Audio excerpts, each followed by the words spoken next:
And now let's move on to the dialogue between China and Swiss astronauts. So for ordinary people, the space is so mysterious, and astronauts are just as mysterious as space. Today, we are very delighted to have invited Mr. Jing Haipeng, a Chinese astronaut from the PLA astronaut division, and Mr. Claude Nicollier from Switzerland. I hope that their dialogue and exchange will unveil the mystery of space flight and space exploration. So first of all, I would like to hand over to Mr. Jing Haipeng to give us a brief introduction and to share with us what's on your mind. Thank you.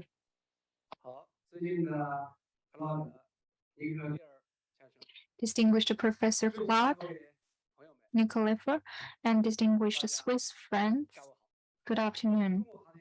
I am Chinese taikonaut Jing Haipeng. It's a real pleasure for me to have this online talk with you face to face. As we know, in 2015, Nicollier used to pay visit to China, and especially I have met with Claude. And now seeing you healthy and sound in high spirits, I'm so happy. In China, we have a saying about that high spirits. So I'm really pleased to see you in good shape.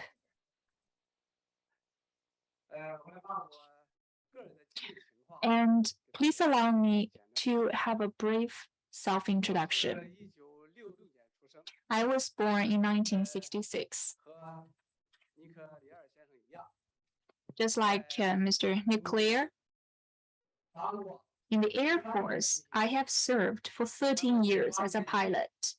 And in January 1998, I joined the Chinese Aerospace Corps. And now I have worked and lived there for 24 years in total. And in the past 24 years, I have been studying and training myself industriously, and I have been challenging myself to go beyond my extremes and strive for my dreams. In 2014, I served Shenzhou 7, 9, and 11. Now, all the taikonauts in my corps, including me, are now carrying out the space station mission as a Chinese taikonaut to be able to work and live in the Chinese space station and have some space exploration. That's really an honor, and it's my long sought after dream. Thank you.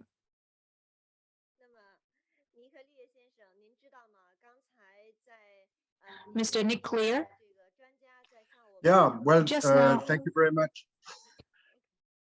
Thank you very much, my friend Jing Haipeng. It is for me a great honor to be able to talk to you, and I would like to thank all the organizers of this Chinese-Swiss space event for the opportunity to be present here and to exchange a few words with my friend taikonaut, astronaut Jing Haipeng.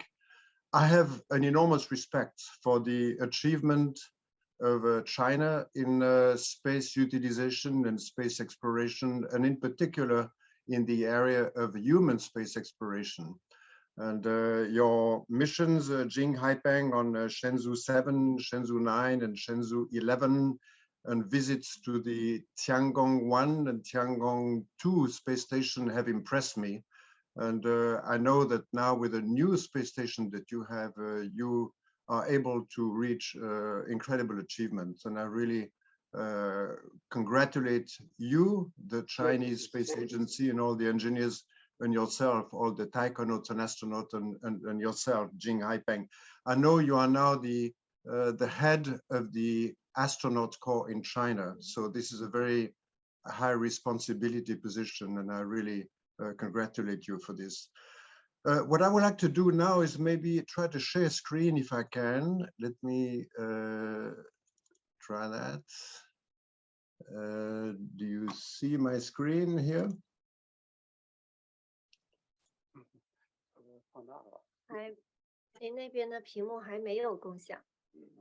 Okay, do you see my screen? Okay, I just would like to share just a few pictures. I know that you, Jing Haipeng, you were a fighter pilot in the Chinese Air Force. I trained as an astronomer first. You see the picture on the left-hand side, and then later I was part-time also fighter pilot. I was assigned by the European Space Agency to train on the space shuttle, and you see here the liftoff of the space shuttle, and I flew a total of 4 missions, short missions on the space shuttle. Of course, it was mentioned already today, the deployment of the Eureka platform, scientific platform of the European Space Agency in the summer of 1992, my first mission. Later, I was involved in repair maintenance missions of the Hubble Space Telescope. You see here the first rendezvous with Hubble, grapple with the robot arm, installation in the payload bay to do repair work. And we did spacewalking to do repair work on the Hubble Space Telescope. This is a beautiful picture over Australia, 600 kilometers height, spacewalking to repair Hubble. And you see the happiness of the crew after the first successful repair of the Hubble Space Telescope in December 1993. I went back to Hubble in 1999. That was my last mission. I did spacewalk to exchange the main computer of Hubble and also install a new camera. I just want to show one picture that illustrates the incredible performance of the Hubble Space Telescope to look at very far away objects. As I have been an astronomer before, these pictures are very touching to me. Of course, the views of planet Earth have been also very, very, very touching to me. The views of the stars with the naked eye and of the Earth, and sunsets, sunrises, moonsets, moonrises. It was a very unique and very privileged experience. Now let me stop sharing here.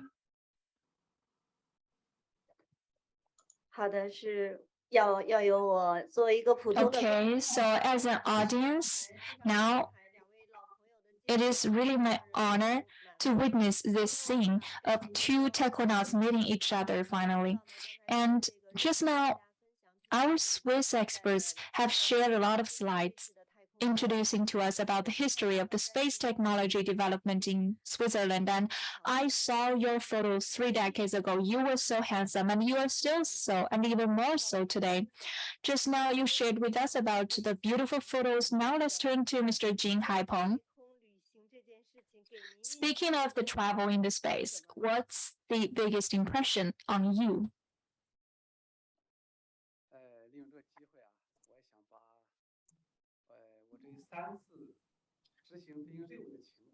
I would love to share about my experience and personal feelings about the 3 missions with Mr. Nicollier and other Swiss experts.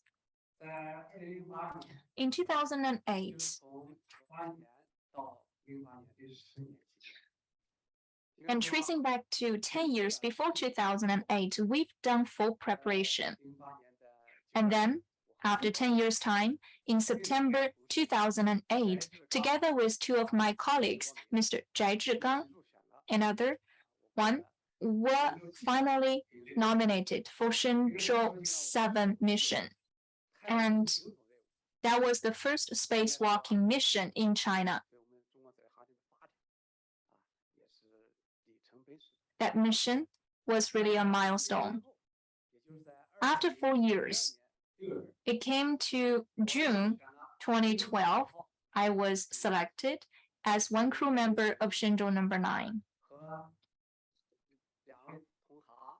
And still with Liu Wang, Liu Yang, 2 of my colleagues, we carried out the first docking project. And that lasted for 13 days. With that flight, we accomplished the mission of the docking of Shenzhou 9 and Tiangong number 1. Since then, China and Chinese taikonauts had our own home in the space, paving the way for all the other space flight missions in China. Then, 4 years have passed by. In 2016, I was selected as one crew member of Shenzhou 11. And Chen Dong was my counterpart, who was 12 years younger than me. And we carried out the first in-orbit mission. And we flew for 33 days. And Shenzhou 11 and Tiangong number 2 were docked perfectly. Since then, China established our own space lab. I was lucky to be the first taikonaut to enter into Tiangong number 1 and Tiangong number 2.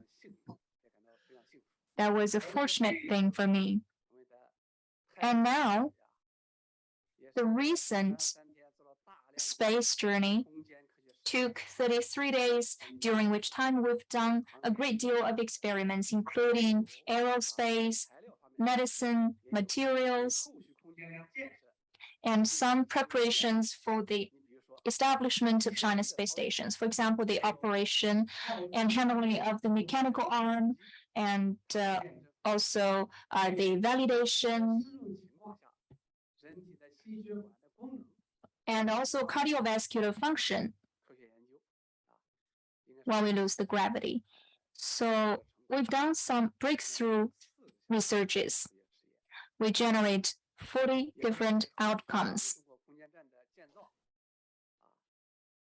And through this mission, we lay a solid foundation for the construction of China space station. Many people approached me and asked, "You flew for 3 times, and every time you must have a different feeling." That's true, and I'd love to share that with you guys. For the first flight, I've prepared for 10 years' time. And finally, I had my dream coming true. I was thrilled. And I was delighted. And for the second mission, it came 4 years after. My dream was taken further. I went beyond my initial dream. I was so happy.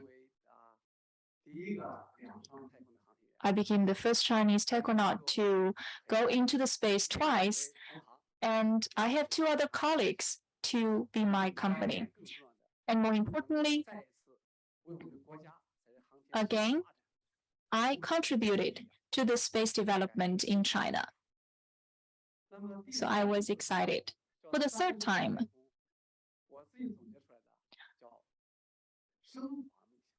I felt it was an upgraded version of my dream. I was proud. First of all, I could be able to live in such an opportune time and country. And I am lucky to live in this new era, and I'm proud for it. If not in this era, China cannot realize the national rejuvenation, and China's manned space flights could not have come so far. And the Chinese takonauts could never have the experience of going to the space twice or even 3 times. So we have to give our biggest thanks to this peaceful time. And in the interest of time, that's all I want to share. Thank you, Mr. Jing Haipeng. I'm curious. We would love to ask Claude Nicollier. Just now, since Jing Haipeng shared with us about his different feelings for the 3 missions, and for you, Mr. Nicollier, every time you flew to the space, did you have different feelings every time? Well, that's a good question. I have to say that the environment is absolutely incredible and superb. And it's on one hand, the feeling of accomplishing something, whether it was for Jing, the first docking and 2 missions to the Tiangong 1 and Tiangong 2 space station, and he has been a pioneer. For me, I had the opportunity to deploy Eureka, I mentioned that, and also do repair work on the Hubble Space Telescope. So the first good feeling is a feeling of doing something that is positive for humanity in the area of knowledge, understanding of our world, understanding of our Earth, of the sun, of the universe, the properties of material in weightlessness. So accomplishing something is something that is very important and definitely a highlight of every space mission. Then you have this very interesting and totally new environment of a weightlessness going around the world in an hour and a half. So seeing a lot of planet Earth in a short time. And this gives you a completely new perspective about life on Earth. It shows you how at the same time beautiful, but how fragile our environment is. It also always gives you the feeling that we have to work together, because you go around the world in such a short time. The countries seem very much connected, and you feel like we need to work together. And we have worked together, nations work together on some programs, but we need to continue doing this.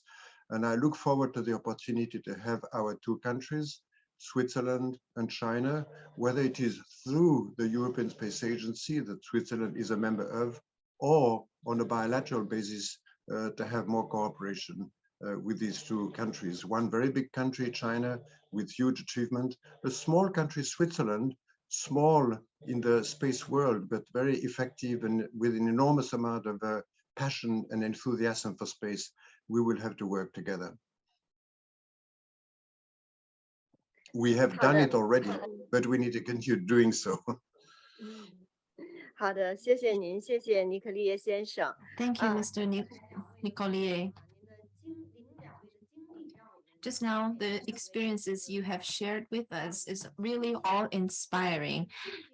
And it's also an inspiring experience. We are impressed by your space flights and impressed by your contribution to humanity. And also, we have invited some university students to the online meeting. So as we further our discussion, for example, Mr. Jing talked about space experiments. I think the students are very interested in this topic. Actually, we have some representatives to ask you some questions. So now we would like to invite a student from Switzerland to raise a question to Mr. Jing Haipeng. Yes, thank you very much, Ms. Chuang. Actually, we asked the students in the run-up of this event to send us questions, and I would like to ask Mr. Jing Haipeng one of them. So the students ask, was there something in space that surprised you, something that astronaut training had not prepared you for?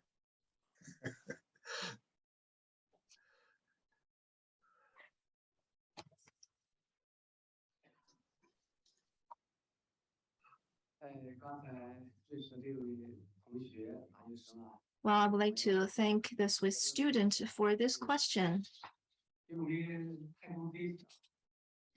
For space flights, some things are certain, but more things are uncertain. That's why taikonauts need to explore the universe. That's why we need to explore the space beyond our common home, the Earth. So when I look back at my 3 space flights, indeed, there were some surprising and awe-inspiring moments.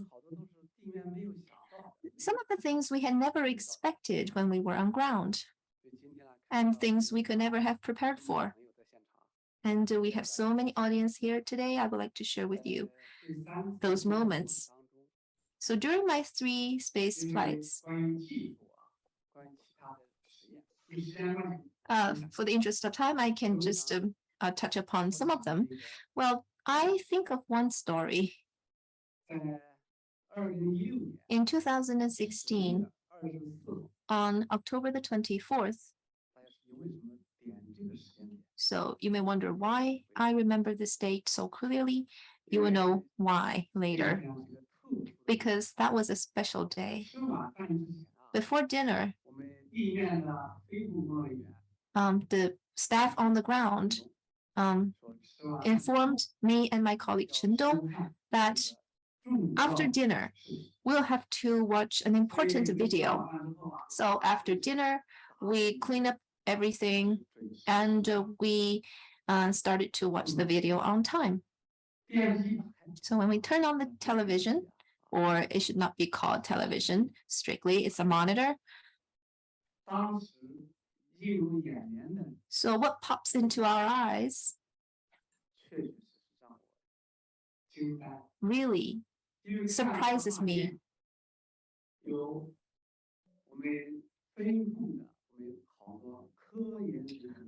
I saw representatives from the staff on the ground and representatives from the taikonaut division and my wife and my family. And there was a huge cake in front of my eyes, which reads, "Happy birthday, Haipeng." So I was really moved. And then they said in a chorus, "Happy birthday to Haipeng." And I couldn't hold my tears in the eyes. And my eyes are just brimming with tears.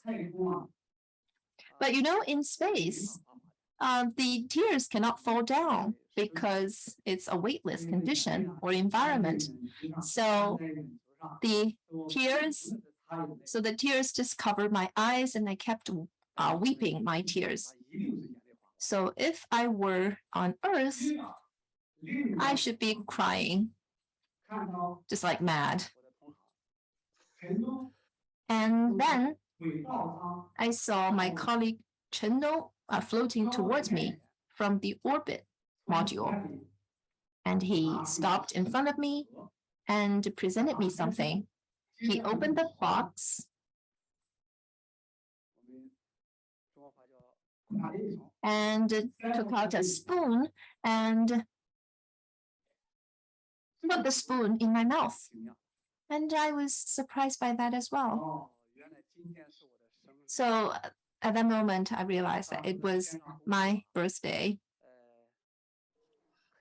So we all know that working in space is really an intense work. We had no time to think about our birthdays, but my colleagues, my family remembered my birthday, and my colleague in space, Chen Dong, actually knew my birthday before he went into space, and he kept the secret until that very moment. So I was really moved. And I think that after this story, you may not really focus on the birthday. And you may want to know what's the flavor of that birth cake and is it tasty? Before answering this question, I would like to share with you one detail. Actually, in 2012, in the China Space Flight Office, we have worked with ESA. We have established close collaboration with ESA. I remember that in 2013, some taikonauts from ESA have had a 1-week training in our center, and we tasted each other's food in space. And before I come today, I did my homework. We brought the Chinese space food into the International Space Station. Thomas Pesquet, a French taikonaut, worked in the International Space Station. He tasted the Chinese space food, and it is said that he liked it very much. It was really yummy.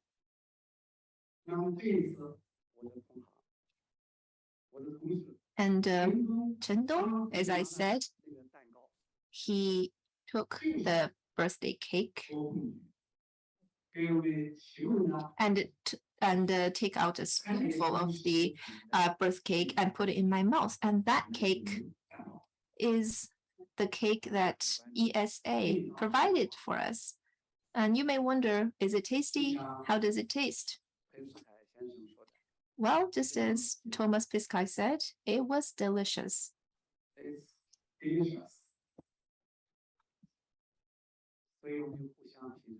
So we tasted each other's food, and both were delicious. And so I would like to raise some hopes and expectations after this story, because we know that all of you are young scientists and researchers in space technology, and also representatives from university students. I hope that you can dedicate yourself to space technology research and develop more passion for space science and technology, so that someday maybe you can also enjoy your birthday up in space. And I sincerely invite taikonaut from Switzerland and the rest of the world to come to China, to our space station, and to perform duties and to traverse the space and explore the universe and to taste the China's space food together. And I believe that you will think it's delicious. Okay, thank you.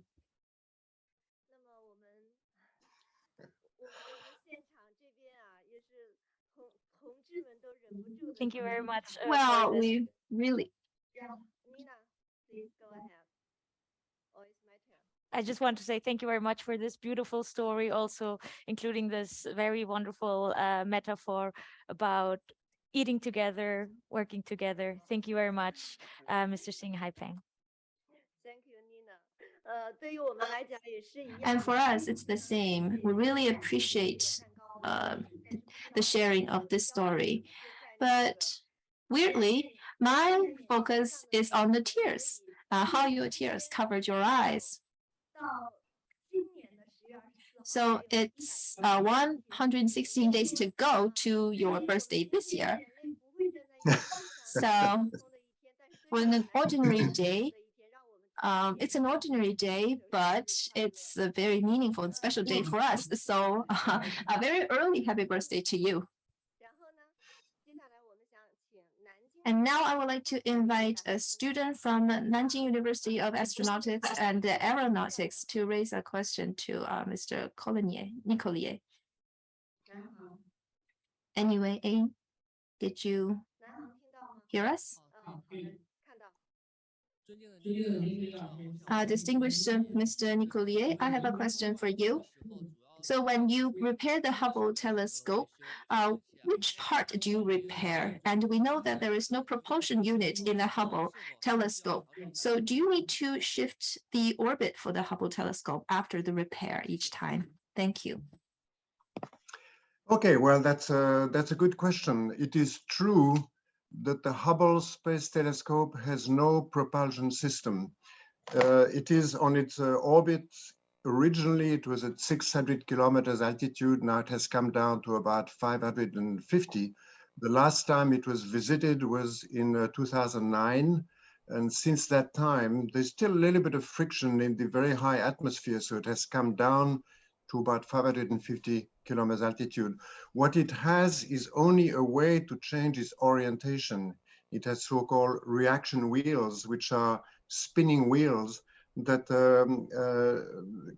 we can have these wheels turn a little bit faster or more slowly in order to change the orientation of the telescope, but it does not have a propulsion system.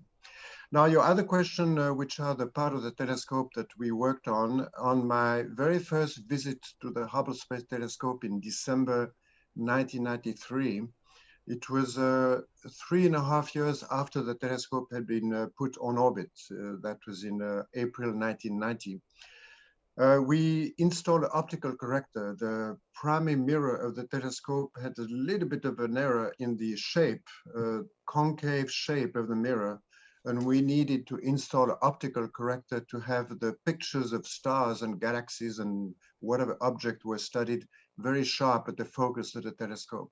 We exchanged also the solar array, the solar panels to generate electricity. We exchanged gyroscopes also that are used in the control loop of the orientation of the telescope. That was the first visit in 1993, but the main action was really to do the optical correction. Since that time, that is since early 1994, the telescope has been extraordinarily productive as a scientific instrument because the pictures are very, very high resolution, they're very, very fine. And we've been studying objects relatively close to us, like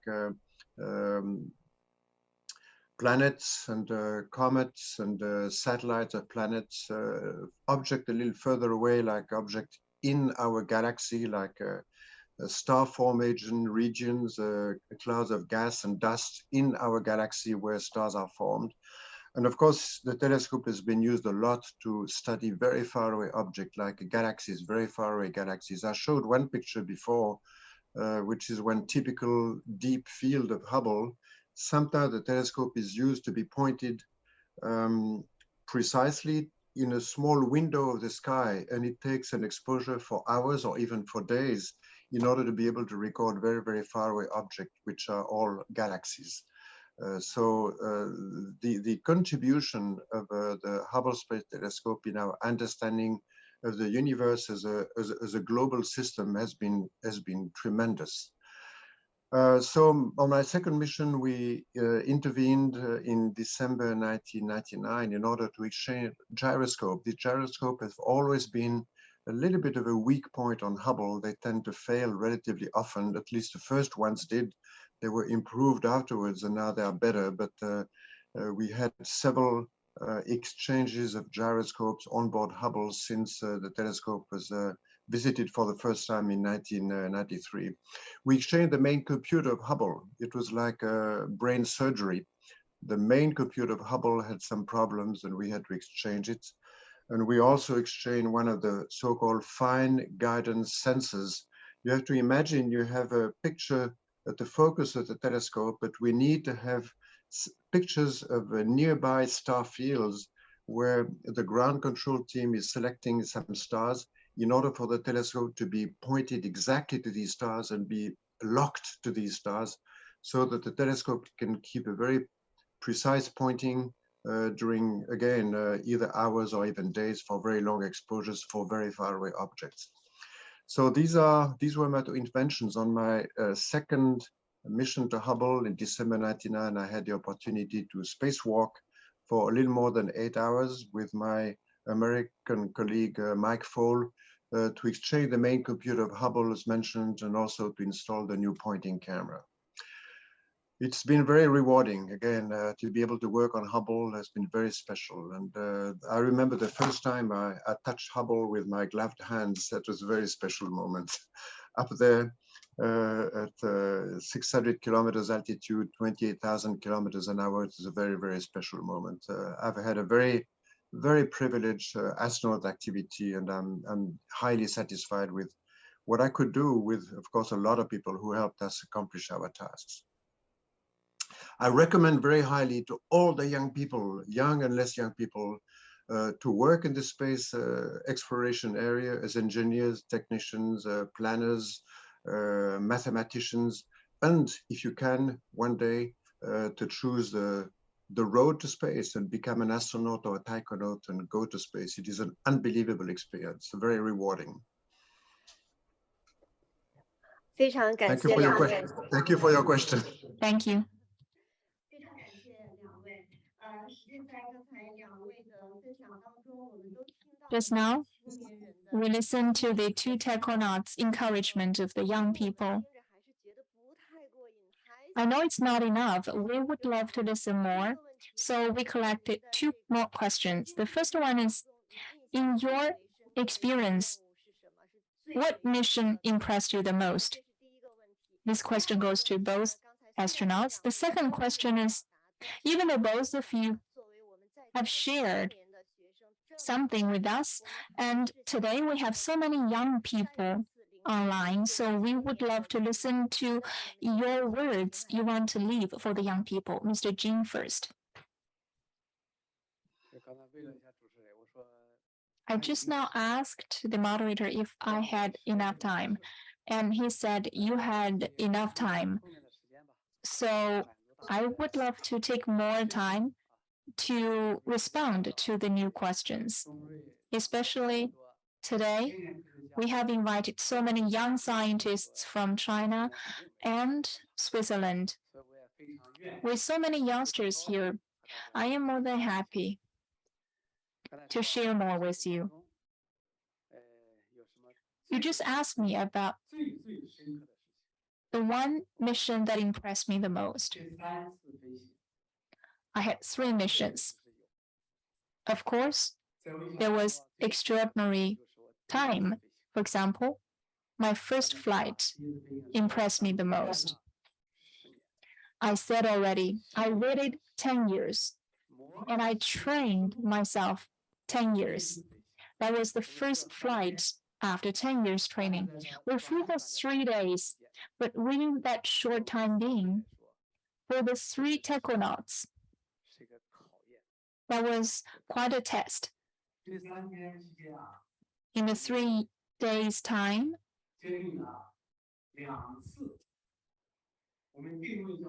we had 2 accidents. Maybe it's less than an accident. We can call it incidents, and you can make that conclusion by yourself after listening to my story. It was the first spacewalking for China after all, and the first incident came from my colleague Zhai Zhigang. When he opened the door of the module, it took him so much energy to open the door. And then another incident occurred. I was in the return module. I was on duty in the module, and I monitored all the parameters of the spaceship, and I heard a fire accident in the orbit module. That was frightening. I thought the first time in the space has changed my sight and my hearing ability. I thought it was a dream.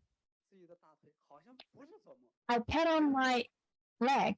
It was not a dream. It was real. And I fixated my eyes and I strained my ears to listen. It was reported that there was a fire accident in the module. For a taikonaut with 10 years of training, we were challenged at that moment, including the knowledge and the stamina. So the first thing that hit me was, I need to find out if there was an accident of fire. So I quickly went through all the systems, and finally I confirmed there was no fire at all. And then I shared that information with the risk control department on the ground, and we both agreed that it was a false alarm. But still, for the taikounauts, that's quite a mental challenge. I believe for all the viewers who were watching us on TV, they must be worried about us. That error was caused because of the difference of the space and the Earth. And that explained why we need to explore the space, because people had no idea about the space. That's why we need to go into the space. There was difference between the Earth and the space. So there was a false alarm on the ground. So that moment and that mission impressed me the most. Once the mission was accomplished, we 3 were named as one of the Chinese who touched the entire country. But I was asked by the moderator if we had thought about never coming back, and what if we never came back? That was a sharp question. I need to take that question on site. And it was me taking the question. What did I say? I said, even if we never made it back, we must plug in the Chinese flag in the space. So just now, when you asked me, the one thing that impressed me the most, I have to say, it's the first time I realized my dream after 10 years of preparation.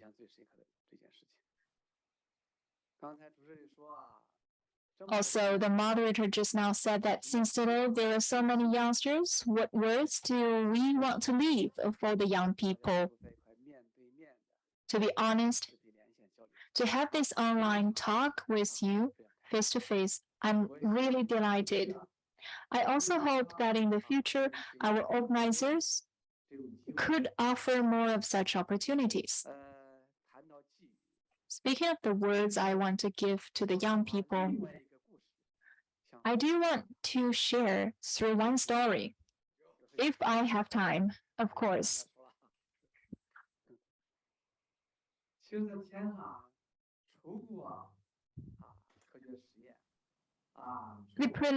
In addition to the experiments and operation in the space, there are a lot of interesting things in the space. Now, I'd love to share with you about one story. It's about the third mission. And we encountered this thing in one of the experiments. As I said, we flew for 33 days and we did 4 space experiments, 2 of which were very interesting. You may have watched the video. One experiment is about growing vegetables in the space. I'm not sure if all of those audience online, those in China and those in Switzerland, have any experience of growing vegetables in the planet. I'm not sure if you have grown the vegetables on Earth.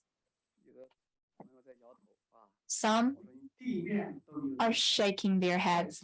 If no, then it's a brand new experience in the space.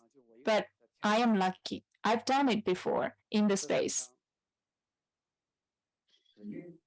That's an experiment in the space.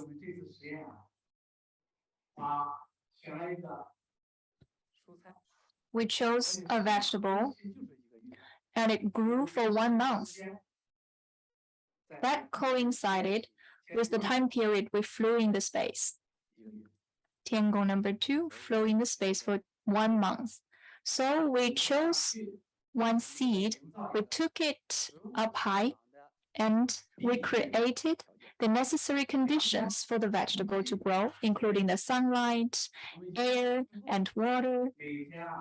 With those all done, the first thing I got off my bed was to offer the sunlight. Every day I water the plant and I try to bring the atmosphere. So every day I watched this vegetable to sprout and grow taller. When we returned, that vegetable was luxurious and it was all green.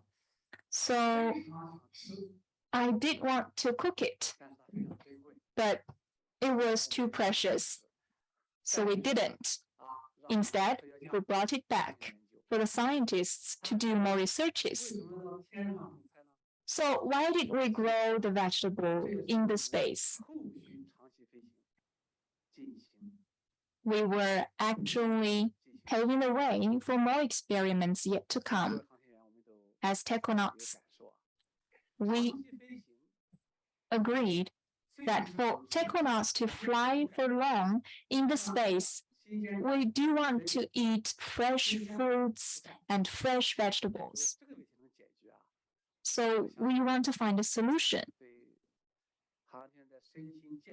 If we do, then we will contribute greatly to the physical health and psychological health of taconauts. So that's the significance of growing the vegetable. Another thing happened during the mission of Shenzhou 11.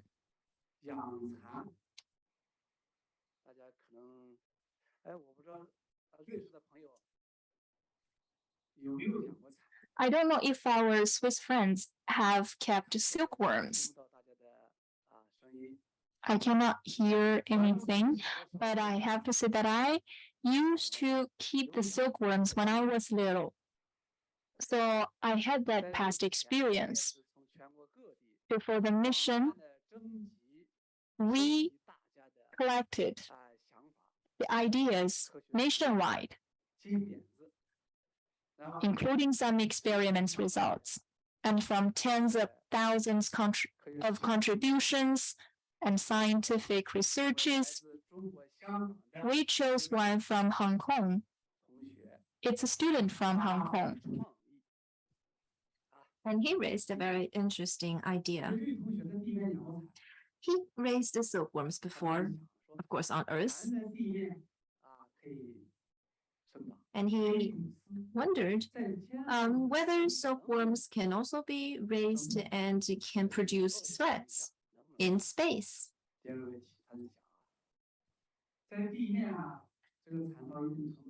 On the ground, the silkworm will build cocoons and will produce threads and build cocoons. So he was wondering whether this will happen in space. And he said that when silkworms produce threads, actually there was a specific direction that they spit the threads. And in space, whether it will also be a specific direction when they spit the threads, and will it be the same as on Earth? So we thought it was interesting and brought this idea into space. So among 3,000 silkworms, we selected a couple or a dozen silkworms and brought them to the space. So every day we clean up the silkworm's house and saw these silkworms grew. They grow every day, and they grow into silkworms, which is 5 to 6 centimeters long. And they're very lovely creatures. But suddenly, one day, it didn't move. It didn't eat. And Chendong and I were a little bit concerned. So we wondered whether they got disease. The next day, we discovered that the silkworms got thinner because they didn't eat, they didn't drink, so they got smaller and thinner. And another day after that, we saw the silkworm spitting threads. And one day later, we saw the cocoons. They built cocoons around themselves.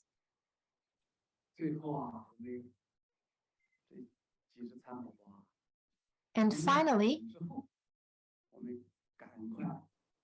after the cocoons were built, we put them in a special container. And after the 33-day space mission, the first time we returned to Earth, we returned the silkworms to the researchers and scientists to validate and look into the result of this experiment. So I think it's not only about raising silkworms, it's about bringing a student's dream into reality. So you were asking me about hopes and expectations for the young students. So it's really my hope that students, taikonauts, and friends from Switzerland can come to China or visit our space facilities.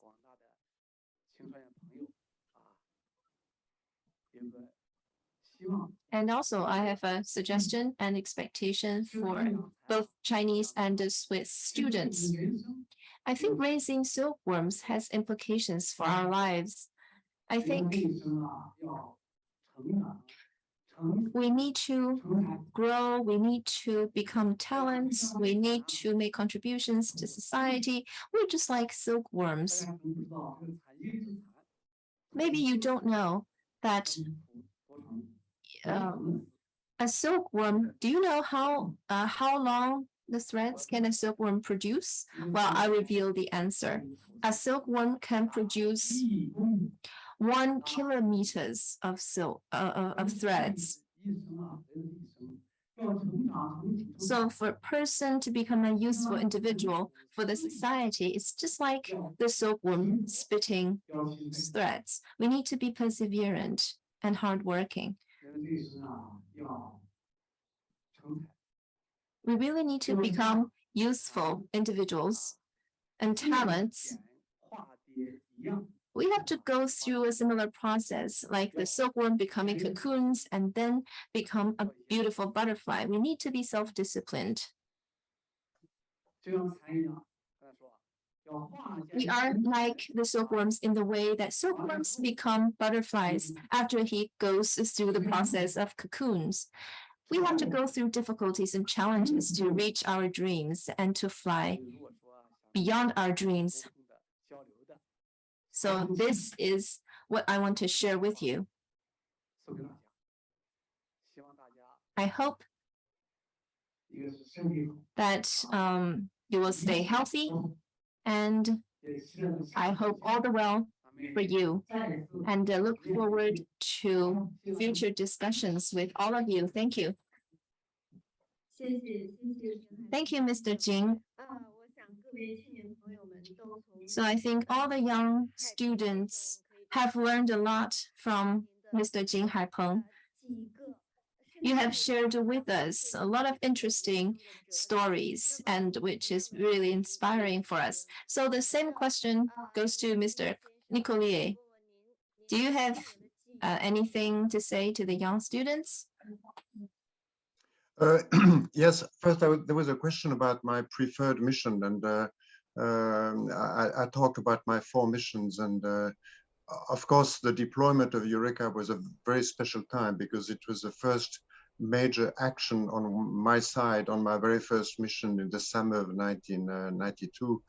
But I have to say, as an astronomer who had become an astronaut, the first visit to the Hubble Space Telescope in December 1993, when we really transformed a nearly useless observatory into a remarkably productive facility since our intervention. That, I have to say, was my most profound mission. Although I did not do any spacewalking on this mission, this is definitely the mission in its deep meaning that was the most remarkable for me. That's about my preferred mission. Now, a message to the young people. I have to say, and I'm going to be relatively brief because it is close to 7 p.m. in China, and it's been a long day, fascinating day, but we have learned a lot today. But I'll be relatively brief. But let me give you the message: follow your dreams. Follow your dreams. And Jing already mentioned the same, and that's obviously a very important message. Follow your dreams. There will be amazing opportunities in the future for people who work in the space business and astronauts and taikonauts. You know about the return to the moon. That's going to happen on the US, European, Japanese, Canadian side, but also on the Chinese side.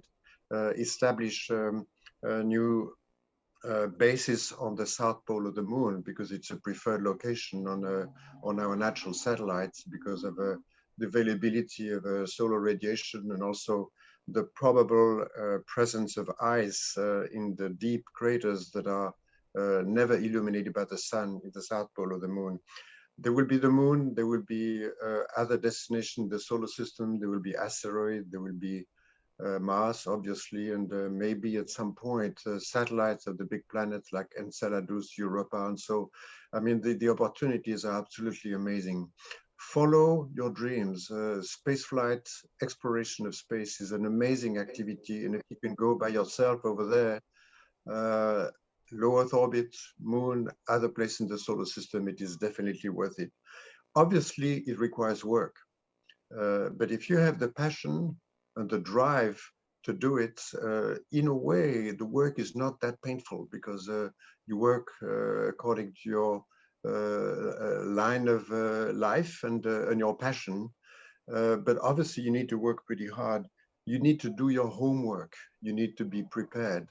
Preparation is one of the most important ingredients for success of a mission, whether it's preparation of the flight crew on board the spaceship or preparation of the cooperation between the ground team and the team on board the spacecraft in order to accomplish the mission successfully. Follow your dreams, work hard, prepare yourself, and never forget to have fun at the same time. This is my message. OK，非常非常感谢，在两位刚才的分享当中寄语当中都有。So I found something common in what you said, that is dream. I believe that through today's event, more young students will develop passion for science and follow their dreams, and to make more contribution for the shared human vision for space exploration. And I think today is a special and interesting opportunity.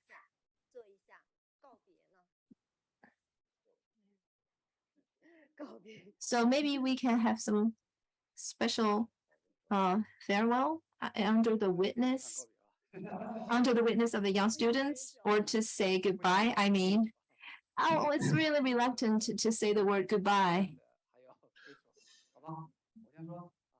Okay, I'll go first. I would like to thank Mr. Nicollier again, and I would like to thank friends from Switzerland. I would also like to take this opportunity to thank the host, the China Science and Technology Exchange Center, and the Swiss Museum of Transport. I would like to thank you for your excellent work, and I sincerely hope and look forward to more opportunities for further exchanges, so as to make contribution to the peaceful utilization of space and contribution to the entire humanity.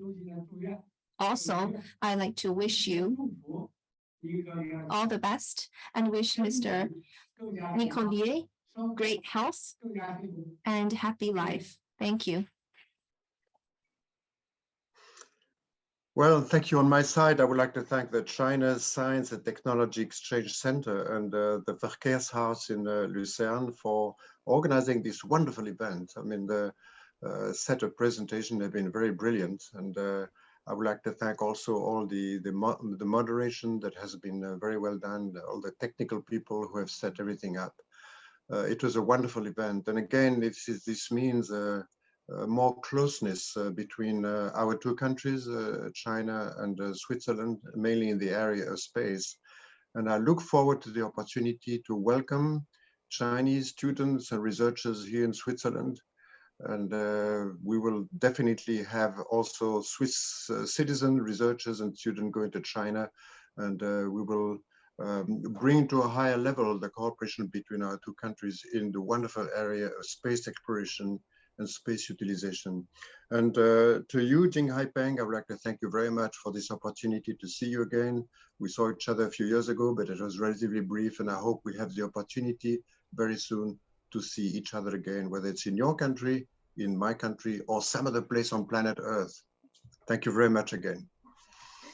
好的，再次感谢景海鹏先生和尼克利耶先生。下面呢，我们就 Thank you, Mr. Jing and Mr. Nicollier.